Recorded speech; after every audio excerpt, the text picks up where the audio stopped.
everyone and a warm welcome to all of you. First of all, thank you all for giving me this wonderful opportunity to discuss an important topic with you. It's an honor for this opportunity.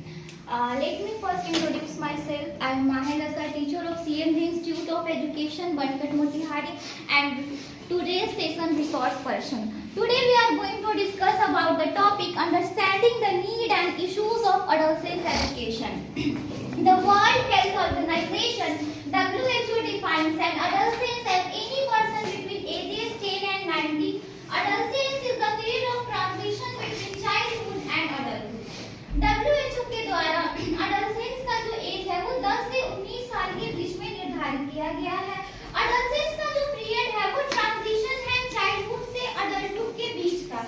यानी जो भी बच्चे adolescence में आते हैं वो ना तो चाइल्ड कहलाते हैं ना पूरी तरीके से मैच्योर कहलाते हैं.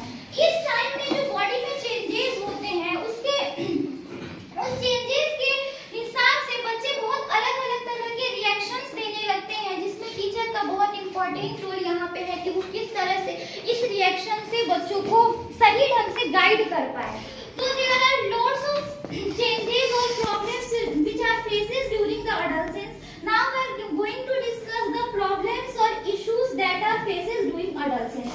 The first problem, that is puberty and physical change. Puberty, it is a starting age when a child becomes adult. यानी ये एवरेज स्टार्टिंग एज है जब कोई बच्चे में फिजिकल या मेंटली चेंजेस आने लगते हैं. और उस चेंजेस का जो मेन रीजन होता है वो रीजन है कि जो रिप्रोडक्टिव सिस्टम्स है, उसके जो रिप्रोडक्टिव ऑर्गन्स है वो अपना काम करना स्टार्ट करते हैं और अलग-अलग तरह की हार्मोन, सेक्स हार्मोन्स और गैमेट सेक्रेट और रिलीज करना स्टार्ट करते हैं. इस टाइम पे लड़कों में और लड़कियों में बहुत सारे चेंजेस आते हैं और जो ग्रोथ है वो बहुत ज्यादा रैपिड होने लगता है.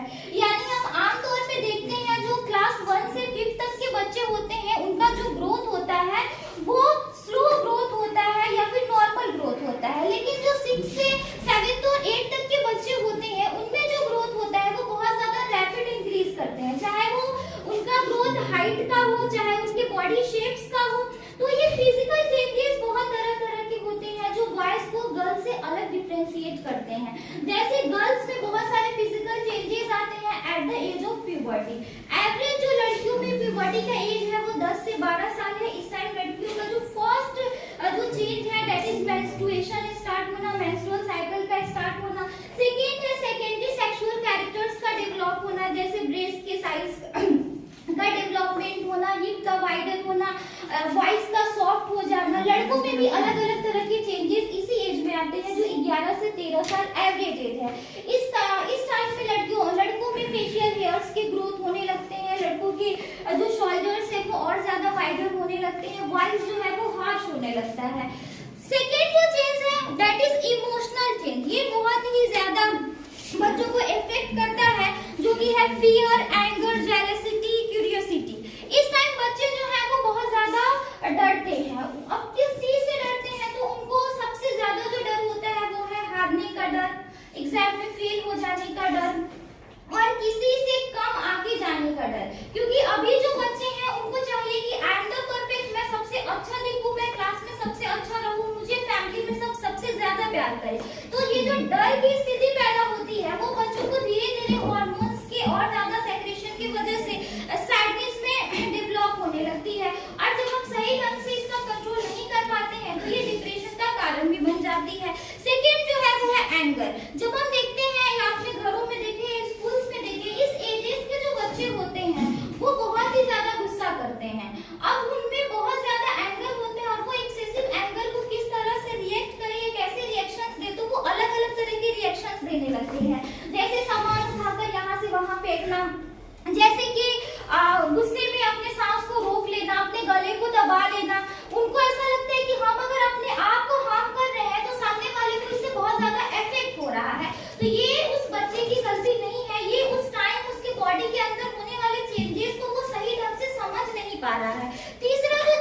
तीसरा जो इमोशनल चेंज है वो है जेलसी.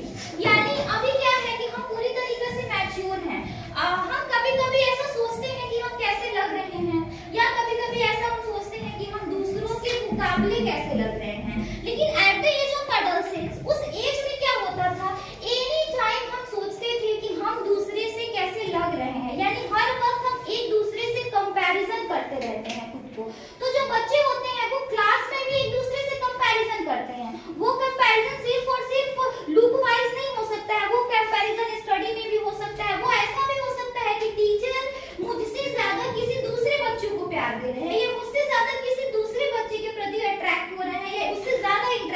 रहे हैं।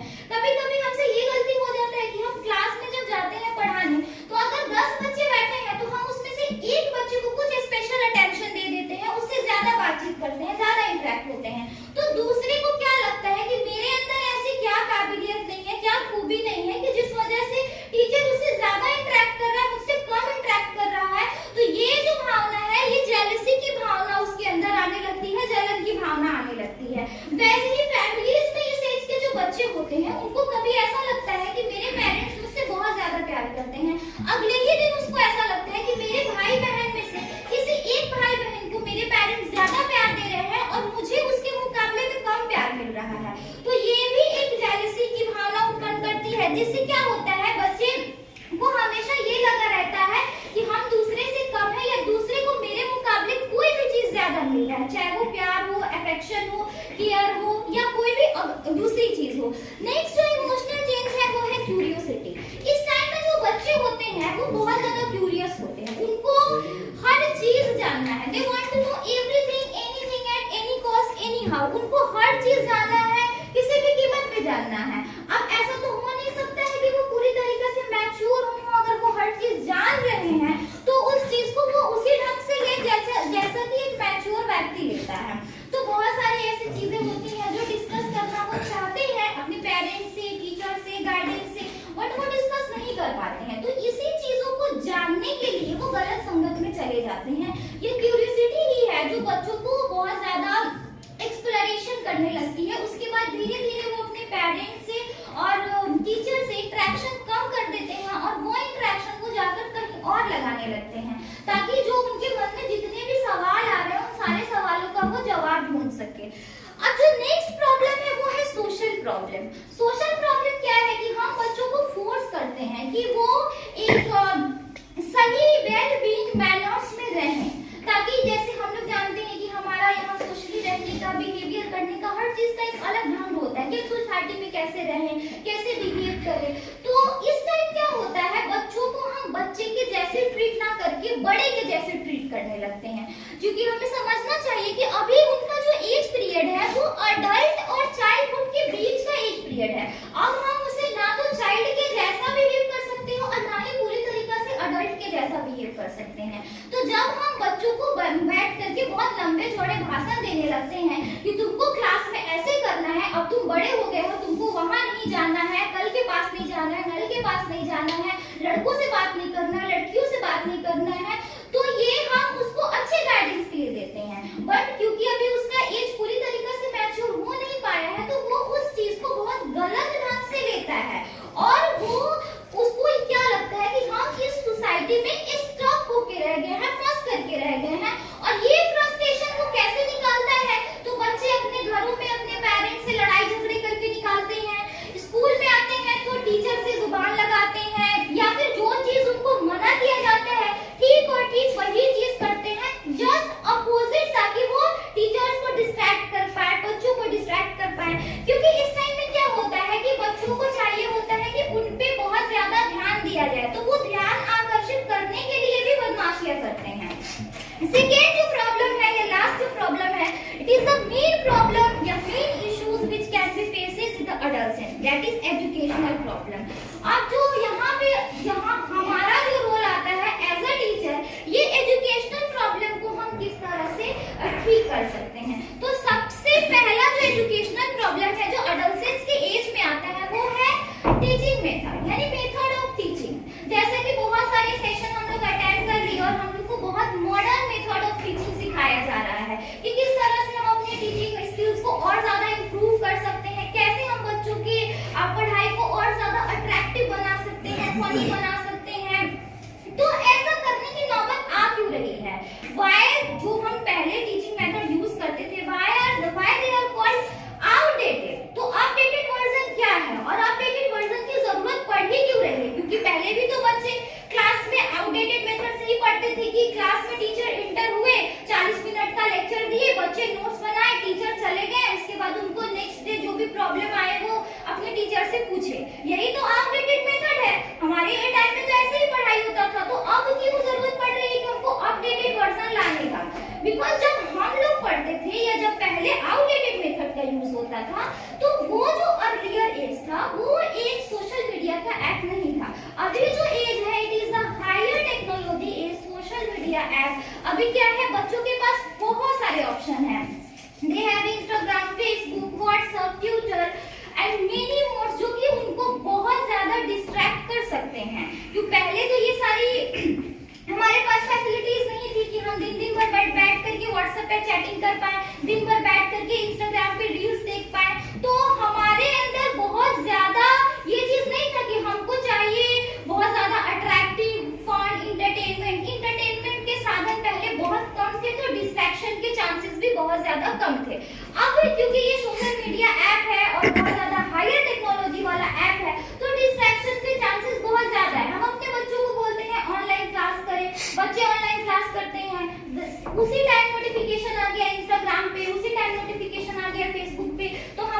बच्चे पढ़ाई को छोड़ देंगे, 100% वो फेसबुक को ही ओपन करेंगे, वो व्हाट्सएप इंस्टाग्राम को ही ओपन करेंगे।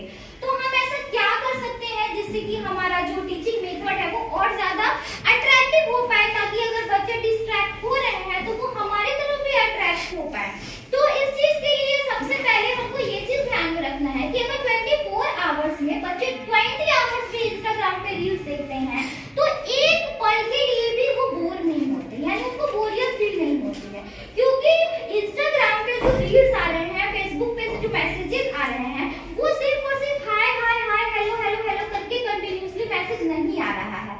रील्स जो आ रहे हैं वो एक ही सॉन्ग पे बार बार रील्स नहीं आ रहा है। दैट मींस बच्चों को वहां बहुत ज्यादा वैरायटी मिल रहा है, चाहे वो रील्स का वैरायटी हो, चाहे वो मैसेजेस का वैरायटी हो। तो हमको अपने टीचिंग मेथड को और ज्यादा अट्रैक्टिव बनाने के लिए, अगर हमारे स्कूल में 6 पीरियड के क्लासेस हो रहे हैं, तो हम फर्स्ट पीरियड से लेकर के 6 पीरियड तक कंटिन्यूअसली लेक्चर नहीं दे सकते हैं, या बच्चों को नहीं नोट्स लिखवा सकते हैं, क्वेश्चन आंसर नहीं करा सकते हैं, जस्ट बिकॉज कि उसको आदत हो गया है वैरायटी का, चाहे वो सोशल मीडिया का वैरायटी हो, चाहे वो खाने की वैरायटी हो, चाहे वो कहीं भी जाए, उनको बहुत ही ज्यादा ऑप्शंस मिल रहे हैं। तो पढ़ाई में भी उनको ऑप्शन मिलना चाहिए। तो ऑप्शन किस चीज का मिलना चाहिए? तो अगर 2 पीरियड वो लेक्चर सुन रहे हैं तो तीसरे पीरियड या तो उनको लैब्स ले जाने होंगे, ताकि उनको लगे कि हाँ अब कुछ तो अलग हुआ, या फिर अगला जो पीरियड है वो गेम पीरियड होना चाहिए, एक्स्ट्रा एक्टिविटी पीरियड होना चाहिए, एक्स्ट्रा करिकुलम होना चाहिए, कुछ ऐसा होना चाहिए जो पिछले चीज से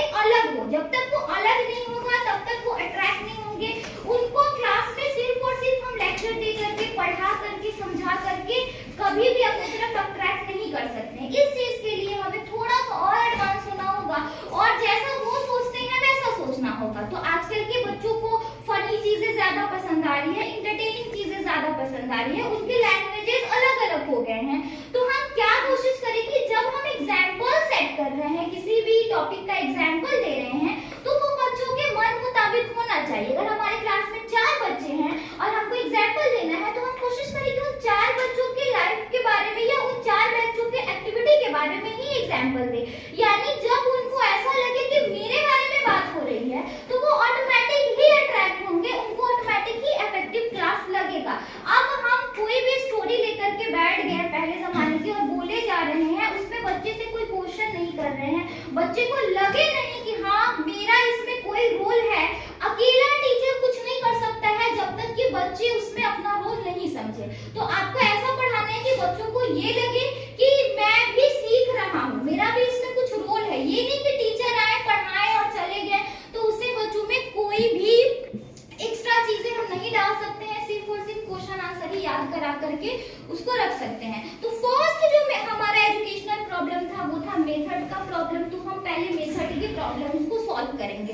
सेकेंड जो है वो है रिगिड करिकुलम, यानी बहुत ही ज्यादा रिगिड करिकुलम। हम चाहते हैं कि हमारे स्कूल में डिसिप्लिन का माहौल बना रहे, हम अलग अलग वे में डिसिप्लिन को अप्लाई करते हैं, लेकिन कभी ऐसा हम कर देते हैं, अगर हम बच्चों के वे में देखें तो उनको ऐसा लगता है कि मेरे पे ज्यादती होने लगी है।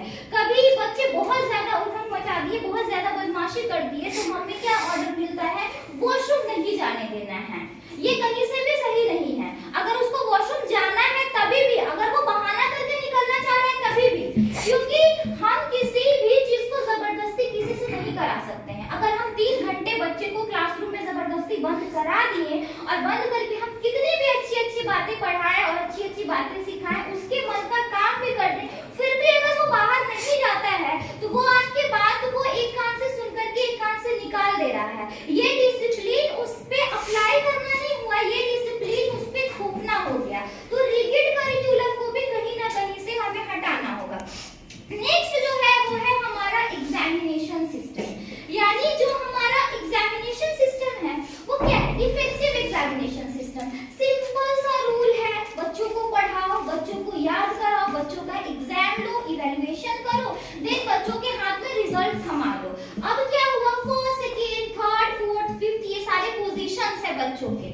तो एज अ टीचर हम क्या करते हैं? बच्चों को रिजल्ट दे दिए, फिर हमारे माइंड में या फिर बच्चों के साथ जो और बच्चे पढ़ रहे हैं, उनके क्लासमेट जो है, उनके माइंड में ये चीज हम बैठा दिए कि ये बच्चा फर्स्ट है, ये बच्चा सेकंड है, ये थर्ड है, ये फोर्थ है, ये फिफ्थ है।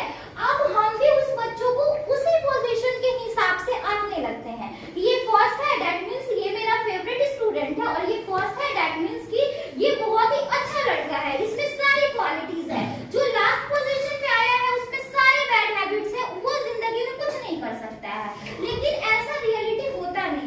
अभी हम लोगों में से कितने को याद होगा कि 10th में उनके कितने मार्क्स आए थे, या फिर 10th के साइंस सब्जेक्ट में, एसएसटी सब्जेक्ट में उनके कितने मार्क्स आए थे। तो ये मार्क्स जो है वो फ्यूचर डिसाइड नहीं कर सकते हैं। A sheet of paper can't decide the future of a child, यानी एक पेपर का टुकड़ा किसी भी बच्चे के फ्यूचर को डिसाइड नहीं कर सकता है। तो ये जो हमारा एग्जामिनेशन मेथड है उसको हमें चेंज थोड़ा सा करना होगा, यानी जो हम पोजीशंस बनाते हैं कि फेल है, फिफ्थ है, सिक्स्थ है, उसको पहले हमें हटाना होगा। पोजीशंस आ क्यों रहे हैं, बच्चे फेल क्यों हो रहे हैं, उसमें कहीं ना कहीं आपकी गलती है। ऐसा तो नहीं है कि सारे बच्चों को आप एक सामान ही लेकर चले होंगे। अगर सारे बच्चे क्लास में 10 बच्चे हैं तो 10 बच्चों की समझने की शक्ति अलग अलग होती है। तो वो आपका काम है कि आप 10 को एक साथ लेकर चल रहे हैं। आप जो फर्स्ट पोजीशन वाला है उसको टॉप कराने के चक्कर में बहुत ज्यादा हाई नहीं जा सकते हैं, या फिर जो सबसे लास्ट पोजीशन में चल रहा है उसको कवर अप करने के लिए आप सारे बच्चों का फ्यूचर दांव पे नहीं लगा सकते हैं। दैट मींस ये आपको डिसाइड करना होगा कि आप बीच के रास्ते को कैसे निकालते हैं, यानी फर्स्ट को लास्ट को लेकर के कैसे चलते हैं। नेक्स्ट जो प्रॉब्लम है हमारा वो है lack of guidance and counselling facilities, क्योंकि इस टाइम पे बच्चों को गाइडेंस की सबसे ज्यादा जरूरत होती है। वो गाइडेंस उसको पेरेंट्स भी दे सकते हैं, टीचर्स भी दे सकते हैं, लेकिन इस तो नेक्स्ट जो प्रॉब्लम है वो है lack of guidance and counselling facilities. इस टाइम बच्चों को सबसे ज्यादा गाइडेंस की जरूरत होती है और काउंसलिंग की जरूरत होती है। हमारे मन में एक ही सवाल आता है, काउंसलर का मतलब है मेंटल डिसऑर्डर का ट्रीटमेंट, लेकिन ऐसा तो कुछ होता नहीं है। काउंसलर जो होते हैं वो किसी भी इंसान से सिर्फ और सिर्फ बात करके, क्योंकि बात करना ही थेरेपी है और ट्रीटमेंट है, बात करके उसके मन के अंदर छुपे बहुत सारे ऐसे बात, ऐसे फीलिंग्स, ऐसे इमोशंस को बाहर निकालते हैं जो वो किसी से भी नहीं शेयर कर पाता है। क्योंकि आपको पता होगा हम जैसा सोचते हैं हमारा बॉडी भी वैसा ही रिएक्ट करता है। तो अगर किसी भी बात का स्ट्रेस, किसी भी बात का डिप्रेशन या बहुत ज्यादा कोई बात जब हम अपने मन में छुपा कर रखते हैं तो वो ऑटोमेटिक हमारी एक्टिविटीज से एक्सप्रेस होने लगता है। जब हम बहुत ज्यादा किसी चीज के बारे में सोचते हैं तो स्ट्रेस में हम बहुत ऐसी चीजें कर देते हैं जो हमें नहीं करनी चाहिए, या बहुत ऐसी बातें बोल देते हैं जो हमें नहीं बोलनी चाहिए। तो बच्चों में भी क्या होता है, इस टाइम बहुत सारे चेंजेस उनकी बॉडी में हो रहे हैं जिसको वो हर किसी से शेयर नहीं कर पा रहे हैं, जिस वजह से वो अलग अलग तरह के रिएक्शंस देने लगते हैं। तो इस टाइम पे बच्चों को सबसे ज्यादा गाइडेंस और काउंसलर की जरूरत होती है। तो काउंसलिंग फैसिलिटीज प्रोवाइड करानी चाहिए, और आज जैसा एज है, जैसा टाइम है, मॉडर्न एज, इस टाइम में बहुत ही ज्यादा जरूरत है कि हम बच्चों को काउंसलिंग फैसिलिटीज दें। तो एज अ टीचर हमारा क्या रोल हो सकता है कि हम इन सारे इश्यूज से, इन सारे प्रॉब्लम से हमारे बच्चों को बचा सकते हैं, या फिर इस चेंजेस में हम अपने बच्चों की हेल्प कर सकते हैं। तो फर्स्ट जो है वो हम कर सकते हैं दैट इज ब्रेनस्टॉर्मिंग सेशंस। हम बहुत सारे ब्रेनस्टॉर्मिंग सेशंस कर सकते हैं जो हमारे बच्चों के डेवलपमेंट में बहुत हेल्प करेगा। सेकंड है डेवलप होप ऑफ सक्सेस। अब क्या है, बच्चों के अंदर बहुत सारे हार्मोनल चेंजेस हो रहे हैं जिस वजह से वो तुरंत खुश और तुरंत दुखी भी हो जाते हैं। तो ये जो निराशा है, ये जो सैडनेस है, वो बच्चों में इतना ज्यादा हावी हो जाता है कि बच्चे डिप्रेस हो जाते हैं और डिप्रेशन के शिकार हो जाते हैं। अभी हमारा आंकड़ा भी बताता है कि अभी जो सबसे ज्यादा जो भी सुसाइड के केसेस आ रहे हैं वो हमारे मैच्योर बच्चों में, मैच्योर में या चाइल्ड बच्चों में नहीं आ रहा है, वो सबसे ज्यादा जो है वो 10 से लेकर के 19 साल के एज के बच्चों में ही आ रहे हैं, जिसका एक ही मात्र रीजन है उनका खुलकर बात नहीं कर पाना। यानी अगर कोई प्रॉब्लम हो, कुछ भी हो, हर प्रॉब्लम का सॉल्यूशन है अगर उसका सॉल्यूशन ढूंढा जाए तो क्योंकि बच्चों को इस वक्त क्या लगता है कि वही सबसे ज्यादा तेज है, वही सबसे ज्यादा परफेक्ट है, तो वो क्या सोचते हैं, उन पे क्या बीत रहा है, वो किसी से भी डिस्कस करना जरूरी नहीं समझते हैं, और यही रीजन है उनके डिप्रेशन का, और डिप्रेशन के वजह से ही वो सुसाइड कर लेते हैं। तो हमें क्या करना है, डेवलप होप ऑफ सक्सेस, यानी उनके अंदर होप सबसे पहले क्रिएट करना है सक्सेस का। अब एक आशा की किरण हम कैसे बच्चों में ला सकते हैं, तो हमारे पास एग्जांपल्स की कमी नहीं है। हम बहुत सारी स्टोरीज बता सकते हैं हमारे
एंगेज करके रखेंगे ताकि जब तक खाली नहीं रहेगा तब तक वो गलत संगत में नहीं जाएंगे। तो हम अपने क्लासेस में, स्कूल्स में डिबेटिंग क्लब्स कर सकते हैं, राइटिंग क्लब्स कर सकते हैं, यानी उनको कोई भी एक टॉपिक दे दिया जाए और बोला जाए कि इस पे आप 500 वर्ड लिखिए, आप इस पे 200 वर्ड लिखिए, तो उनका जो दिमाग है वो एक दिन घर जाकर सिर्फ और सिर्फ यही सोचने में वो लगा देंगे कि इस टॉपिक पे मुझे लिखना क्या है।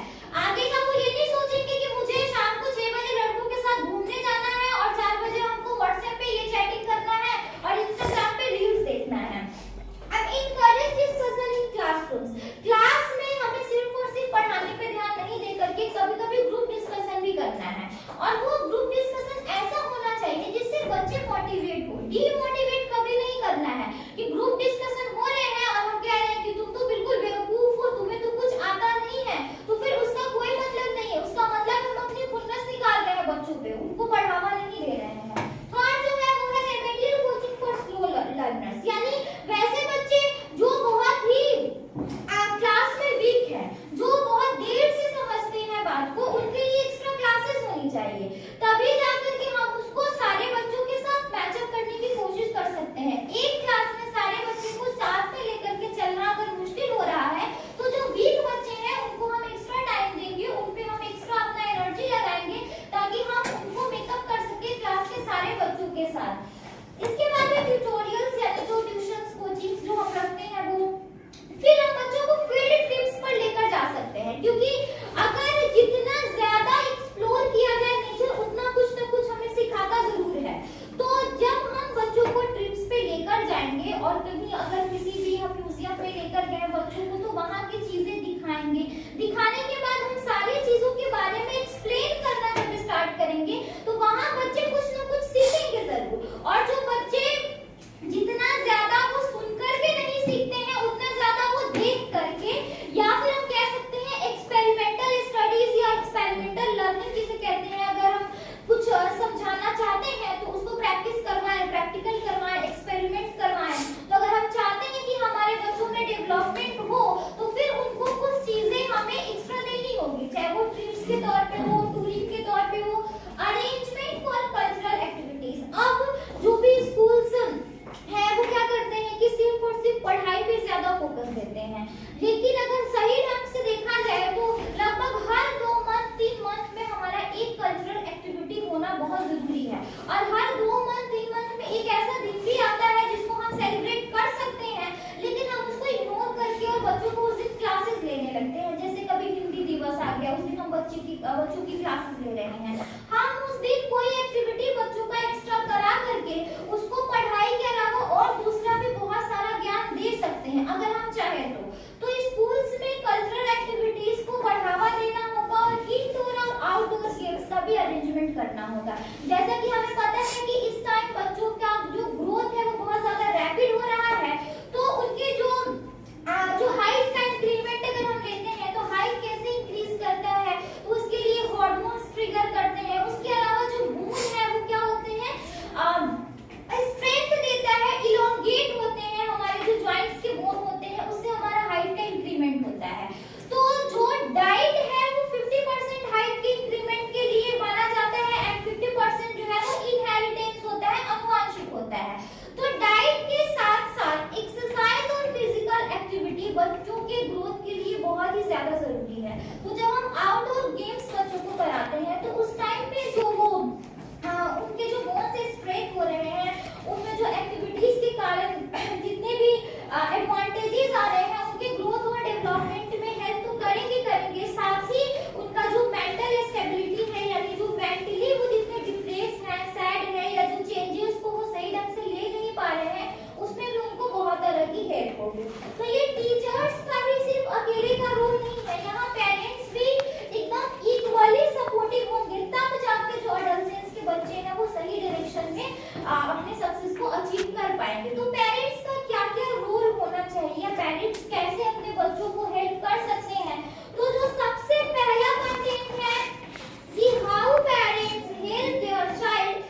हैं कि कैसे मैं पेरेंट्स होकर अपने बच्चों को सेक्स एजुकेशन दे सकता हूँ। कैसे नहीं दे सकते हैं आप, इसका तो एक भी रीजन नहीं है कि कैसे नहीं दे सकते हैं आप, लेकिन कैसे आप दे सकते हैं इसके बहुत सारे रीजंस है, क्योंकि आप ही पेरेंट्स है, आप ही को सब कुछ सिखाना है, आपकी ही जिम्मेदारी है। और फर्स्ट ऑफ ऑल अगर वो कोई गलती करता है तो सबसे पहले जो चीज आएगी वो आप पे ही आएगी। टीचर्स का तो रोल है ही, स्कूल में तो सिखाया जाएगा ही, सिलेबस में तो इंक्लूड किया गया है, लेकिन जो पेरेंट्स सिखा सकते हैं वो टीचर्स थोड़े देर के लिए उनको साइड में करके पेरेंट्स को सोचना चाहिए कि पेरेंट्स जो है वो बच्चों के फर्स्ट स्कूल होते हैं, फर्स्ट टीचर होते हैं।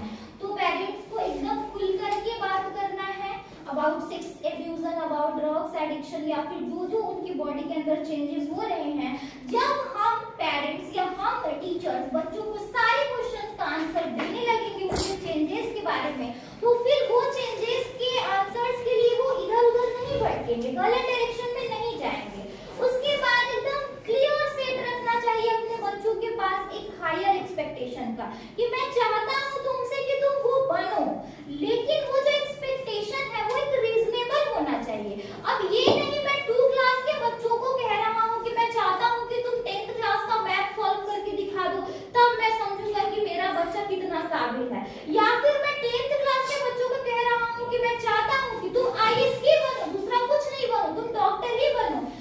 ये कोई रीजनेबल एक्सपेक्टेशन नहीं है, ये एक हायर एक्सपेक्टेशन हो सकता है लेकिन रीजनेबल नहीं है। रीजनेबल का मतलब है रियलिटी वाले ही एक्सपेक्टेशन रखें। बच्चों के एग्जामिनेशन आने वाले हैं तो आप बच्चों को बोले कि एग्जाम के लिए तैयारी करो, अच्छे से पढ़ाई करो, लेकिन ये नहीं बोले कि मुझे 99% ही चाहिए। तो ये आप अपने बच्चों को फिर से दोबारा फ्रस्ट्रेट करने का काम कर रहे हैं, जो कि एक पेरेंट्स का, एक गाइडेंस का, एक टीचर का कभी भी काम नहीं होता है कि वो बच्चों को किसी चीज के अंदर स्टक करके रखते हैं। हमेशा जो एडोलसेंट्स है उनका जो फर्स्ट प्रायोरिटी होता है वो है उनका फ्रीडम। वो चाहते हैं कि मुझे फ्रीडम मिले, क्योंकि उनको देखने में ऐसा लग रहा है कि हम अडल्ट के जैसे अब दिखने लगे हैं। तो उनको ये फील होता है कि अब मैं इंडिपेंडेंट हूँ, अब मैं अपना डिसीजन ले सकता हूँ और मैं जो बोल रहा हूँ वही सही है, बाकी सारे गलत है। तो ऐसा क्या होता है, as a teacher, as a parents हम क्या सोचते हैं कि बच्चों को एकदम बच्चे के जैसा ट्रीट करें। छोटे बच्चों को जैसे हम ट्रीट करते हैं, नहीं तुम्हें चॉकलेट नहीं मिलेगी। अगर हम 15 साल के बच्चे को बोलते हैं नहीं तुम्हें चॉकलेट नहीं मिलेगी, तो क्या वो 3 साल के बच्चे के जैसे रिएक्शन का हम उम्मीद रख सकते हैं उससे? वो बोलेगा कि दो मुझे कहीं से, नहीं तो वो खुद जाकर के खरीद कर लाएगा, या तो छुप करके खरीदे या तो दिखा करके खरीदे। तो हम और भी चीजों में बच्चों के साथ वैसा बिहेव नहीं कर सकते हैं। जब हम 5 साल के 10 साल के बच्चों के साथ जो बिहेव करते हैं वो हम 12 साल और 15 साल के बच्चों के साथ बिहेव नहीं कर सकते हैं, क्योंकि उनके माइंड में आ चुका है कि मैं इंडिपेंडेंट हूँ, मैं मुझे फ्रीडम चाहिए। तो उनको फ्रीडम देनी भी चाहिए, बहुत जरूरत है उनको फ्रीडम की, लेकिन उस फ्रीडम को हम लिमिट में रख करके देंगे, ताकि बच्चों को ये नहीं लगे कि हम यहाँ फंसे हुए हैं, फ्रस्ट्रेट है, मुझे फ्रीडम नहीं मिल रहा है, और बच्चों को ये भी नहीं लगे कि मुझे पूरी तरीके से फ्रीडम मिल रहा है, मैं जो चाहूँ वो कर सकता हूँ। तो ये हमारे टीचर्स और पेरेंट्स के ऊपर है कि हम इस स्पेस को किस तरह से लेकर के चलते हैं। I hope you enjoy this session. Thank you. Question answer ही याद करा करके उसको रख सकते हैं। तो फर्स्ट जो हमारा एजुकेशनल प्रॉब्लम था वो था मेथड का प्रॉब्लम, तो हम पहले मेथड के प्रॉब्लम्स को सॉल्व करेंगे। सेकंड जो है वो है रिगिड करिकुलम, यानी बहुत ही ज्यादा रिगिड करिकुलम। हम चाहते हैं कि हमारे स्कूल में डिसिप्लिन का माहौल बना रहे, हम अलग अलग वे में डिसिप्लिन को अप्लाई करते हैं, लेकिन कभी ऐसा हम कर देते हैं, अगर हम बच्चों के वे में देखें तो उनको ऐसा लगता है कि मेरे पे ज्यादती होने लगी है। कभी बच्चे बहुत ज्यादा उठन मचा दिए, बहुत ज्यादा बदमाशी कर दिए, तो हमें क्या ऑर्डर मिलता है, वॉशरूम नहीं जाने देना है।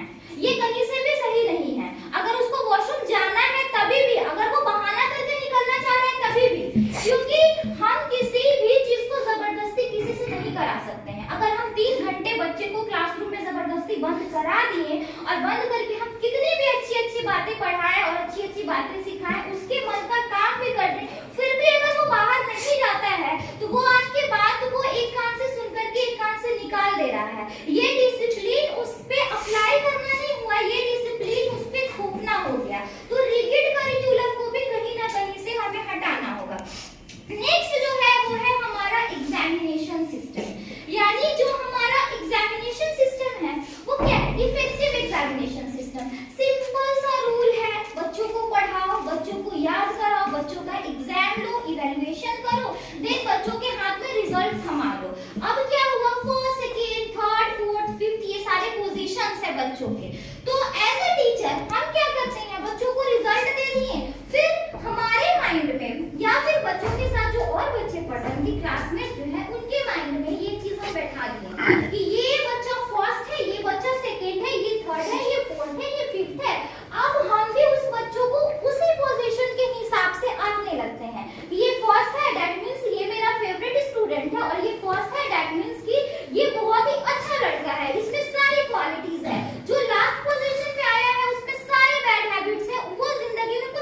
सकता है, लेकिन ऐसा रियलिटी होता नहीं है। अभी हम लोगों में से कितने को याद होगा कि 10th में उनके कितने मार्क्स आए थे, या फिर 10th के साइंस सब्जेक्ट में, एसएसटी सब्जेक्ट में उनके कितने मार्क्स आए थे। तो ये मार्क्स जो है वो फ्यूचर डिसाइड नहीं कर सकते हैं। A sheet of paper can't decide the future of a child, यानी एक पेपर का टुकड़ा किसी भी बच्चे के फ्यूचर को डिसाइड नहीं कर सकता है। तो ये जो हमारा एग्जामिनेशन मेथड है उसको हमें चेंज थोड़ा सा करना होगा, यानी जो हम पोजीशंस बनाते हैं कि फेल है, फिफ्थ है, सिक्स्थ है, उसको पहले हमें हटाना होगा। पोजीशंस आ क्यों रहे हैं, बच्चे फेल क्यों हो रहे हैं, उसमें कहीं ना कहीं आपकी गलती है। ऐसा तो नहीं है कि सारे बच्चों को आप एक सामान ही लेकर चले होंगे। अगर सारे बच्चे क्लास में 10 बच्चे हैं तो 10 बच्चों की समझने की शक्ति अलग अलग होती है। तो वो आपका काम है कि आप 10 को एक साथ लेकर चल रहे हैं। आप जो फर्स्ट पोजीशन वाला है उसको टॉप कराने के चक्कर में बहुत ज्यादा हाई नहीं जा सकते हैं, या फिर जो सबसे लास्ट पोजीशन में चल रहा है उसको कवर अप करने के लिए आप सारे बच्चों का फ्यूचर दांव पे नहीं लगा सकते हैं। दैट मींस ये आपको डिसाइड करना होगा कि आप बीच के रास्ते को कैसे निकालते हैं, यानी फर्स्ट को लास्ट को लेकर के कैसे चलते हैं। नेक्स्ट जो प्रॉब्लम है हमारा वो है lack of guidance and counselling facilities, क्योंकि इस टाइम में बच्चों को गाइडेंस की सबसे ज्यादा जरूरत होती है। वो गाइडेंस उसको पेरेंट्स भी दे सकते हैं, टीचर्स भी दे सकते हैं, लेकिन इस तो नेक्स्ट जो प्रॉब्लम है वो है lack of guidance and counselling facilities. इस टाइम बच्चों को सबसे ज्यादा गाइडेंस की जरूरत होती है और काउंसलिंग की जरूरत होती है। हमारे मन में एक ही सवाल आता है, काउंसलर का मतलब है मेंटल डिसऑर्डर का ट्रीटमेंट, लेकिन ऐसा तो कुछ होता नहीं है। काउंसलर जो होते हैं वो किसी भी इंसान से सिर्फ और सिर्फ बात करके, क्योंकि बात करना ही थेरेपी है और ट्रीटमेंट है, बात करके उसके मन के अंदर छुपे बहुत सारे ऐसे बात, ऐसे फीलिंग्स, ऐसे इमोशंस को बाहर निकालते हैं जो वो किसी से भी नहीं शेयर कर पाता है। क्योंकि आपको पता होगा हम जैसा सोचते हैं हमारा बॉडी भी वैसा ही रिएक्ट करता है। तो अगर किसी भी बात का स्ट्रेस, किसी भी बात का डिप्रेशन या बहुत ज्यादा कोई बात जब हम अपने मन में छुपा कर रखते हैं तो वो ऑटोमेटिक हमारे एक्टिविटीज से एक्सप्रेस होने लगता है। जब हम बहुत ज्यादा किसी चीज के बारे में सोचते हैं तो स्ट्रेस में हम बहुत ऐसी चीजें कर देते हैं जो हमें नहीं करनी चाहिए, या बहुत ऐसी बातें बोल देते हैं जो हमें नहीं बोलनी चाहिए। तो बच्चों में भी क्या होता है, इस टाइम बहुत सारे चेंजेस उनकी बॉडी में हो रहे हैं जिसको वो हर किसी से शेयर नहीं कर पा रहे हैं, जिस वजह से वो अलग अलग तरह के रिएक्शंस देने लगते हैं। तो इस टाइम पे बच्चों को सबसे ज्यादा गाइडेंस और काउंसलर की जरूरत होती है। तो काउंसलिंग फैसिलिटीज प्रोवाइड करानी चाहिए, और आज जैसा एज है, जैसा टाइम है, मॉडर्न एज, इस टाइम में बहुत ही ज्यादा जरूरत है कि हम बच्चों को काउंसलिंग फैसिलिटीज दें। तो एज अ टीचर हमारा क्या रोल हो सकता है कि हम इन सारे इश्यूज से, इन सारे प्रॉब्लम से हमारे बच्चों को बचा सकते हैं, या फिर इस चेंजेस में हम अपने बच्चों की हेल्प कर सकते हैं। तो फर्स्ट जो है वो हम कर सकते हैं दैट इज ब्रेनस्टॉर्मिंग सेशंस। हम बहुत सारे ब्रेनस्टॉर्मिंग सेशंस कर सकते हैं जो हमारे बच्चों के डेवलपमेंट में बहुत हेल्प करेगा। सेकंड है डेवलप होप ऑफ सक्सेस।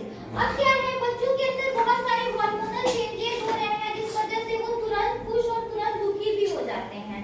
तो ये जो निराशा है, ये जो सैडनेस है, वो बच्चों में इतना ज्यादा हावी हो जाता है कि बच्चे डिप्रेस हो जाते हैं और डिप्रेशन के शिकार हो जाते हैं। अभी हमारा आंकड़ा भी बताता है कि अभी जो सबसे ज्यादा जो भी सुसाइड के केसेस आ रहे हैं वो हमारे मैच्योर बच्चों में, मैच्योर में या चाइल्ड बच्चों में नहीं आ रहे हैं, वो सबसे ज्यादा जो है वो 10 से लेकर के 19 साल के एज के बच्चों में ही आ रहे हैं, जिसका एक ही मात्र रीजन है उनका खुलकर बात नहीं कर पाना। यानी अगर कोई प्रॉब्लम हो, कुछ भी हो, हर प्रॉब्लम का सॉल्यूशन है अगर उसका सॉल्यूशन ढूंढा जाए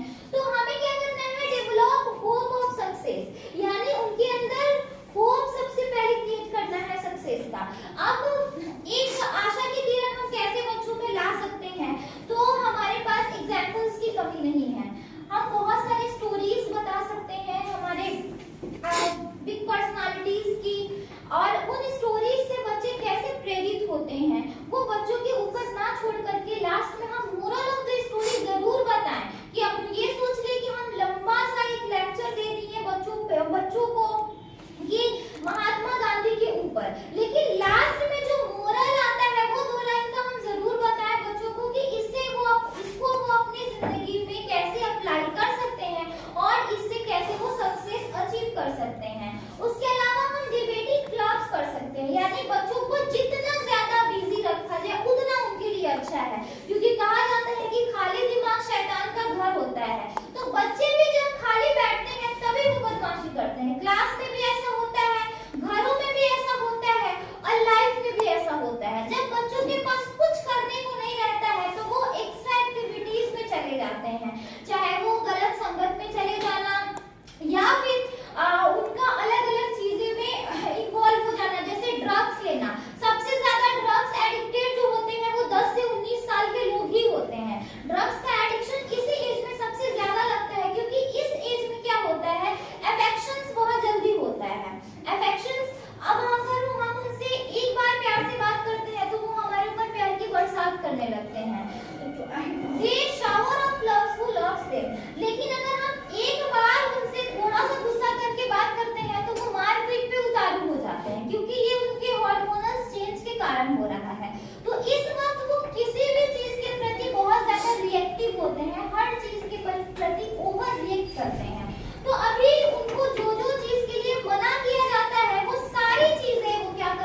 बहुत जरूरी है।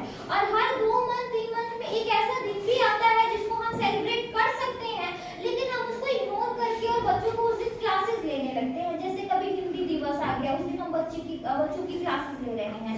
हम उस दिन कोई एक्टिविटी बच्चों का एक्स्ट्रा करा करके उसको पढ़ाई के अलावा और दूसरा भी बहुत सारा ज्ञान दे सकते हैं अगर हम चाहें तो स्कूल्स में कल्चरल एक्टिविटीज को बढ़ावा देना होगा और इंडोर और आउटडोर गेम्स का भी अरेंजमेंट करना होगा। जैसा कि हमें पता है कि इस टाइम बच्चों का जो ग्रोथ है वो बहुत ज्यादा रैपिड हो रहा है, तो उनके जो हाइट का इंक्रीमेंट अगर हम लेते हैं तो हाइट कैसे इंक्रीज करता है, तो उसके लिए हार्मोन्स ट्रिगर करते हैं। उसके अलावा जो बोन है वो क्या होते हैं, स्ट्रेंथ देता है, इलोंगेट होते हैं, हमारे जो जॉइंट्स के बोन होते हैं उससे हमारा हाइट का इंक्रीमेंट होता है। तो जो डाइट है वो 50% हाइट के इंक्रीमेंट के लिए माना जाता है एंड 50% जो है वो इनहेरिटेंस होता है, आनुवंशिक होता है।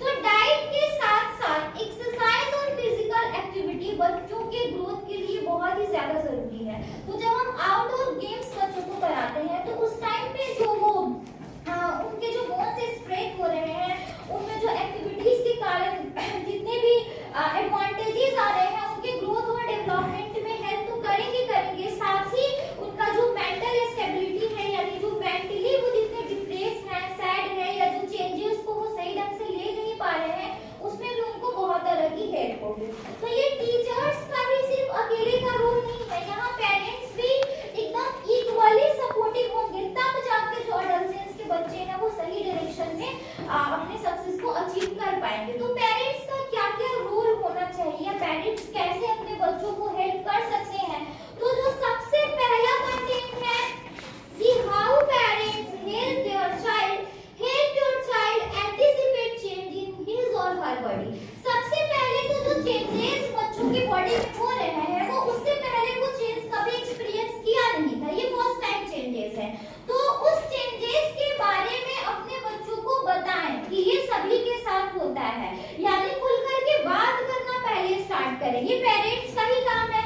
दूसरा जो पेरेंट्स काम कर सकते हैं वो है start early conversation about other important topics.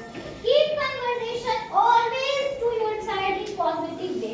हमेशा अपने बच्चों से जो भी बातचीत करें वो पॉजिटिव वे में ही बात करें, क्योंकि ऑलरेडी उनके माइंड में बहुत सारे नेगेटिव थॉट्स आ रहे हैं due to hormonal imbalance, due to hormonal secretion, क्योंकि बहुत सारे हार्मोन जो है वो पूरे उनकी लाइफ में फर्स्ट टाइम उनकी बॉडी में सेक्रेट हो रहे हैं, तो ऑलरेडी वो बहुत नेगेटिव हैं। अब अगर आप उनको और ज्यादा नेगेटिव थॉट्स नहीं ला सकते हैं उनके माइंड में, तो सबसे पहले जो पेरेंट्स को करना है वो उनके बॉडी के चेंजेस के बारे में बातचीत करना है, स्टार्ट करना है। दूसरा जो चीज हमारे बच्चों के पेरेंट्स कर सकते हैं वो है कि उनसे कन्वर्सेशन करें, पॉजिटिव वे में कन्वर्सेशन करें। तीसरी जो चीज है वो, चूंकि हमारे बच्चे इस टाइम में हर चीज एक्सप्लोर करना चाह रहे हैं, तो जितना सीमित ज्ञान हो उतना सीमित ज्ञान उन्हें दे about sex abuse and, about drugs addiction, क्योंकि अभी जो टाइम है वो अभी क्या है, हमारे सिलेबस में भी बच्चों के ऐड कर दिया जाता है कि सेक्स एजुकेशन उनको देना है।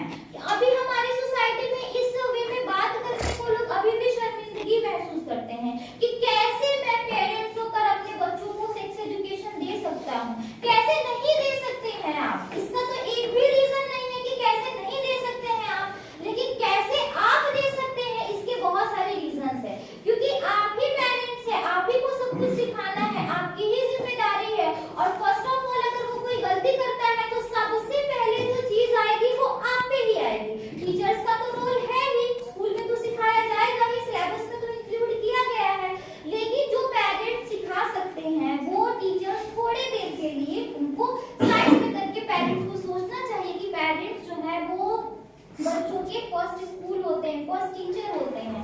तो पेरेंट्स को एकदम खुल करके बात करना है about sex abuse and, about drugs addiction, या फिर जो जो उनकी बॉडी के अंदर चेंजेस हो रहे हैं। जब हम पेरेंट्स या हम टीचर्स बच्चों को सारे क्वेश्चंस का आंसर देने लगेंगे उनके चेंजेस के बारे में, तो फिर वो चेंजेस के आंसर्स के लिए वो इधर उधर नहीं भटकेंगे, गलत डायरेक्शन में नहीं जाएंगे। उसके बाद एकदम क्लियर सेट रखना चाहिए अपने बच्चों के पास एक हायर एक्सपेक्टेशन का, कि मैं चाहता हूँ तुमसे कि तुम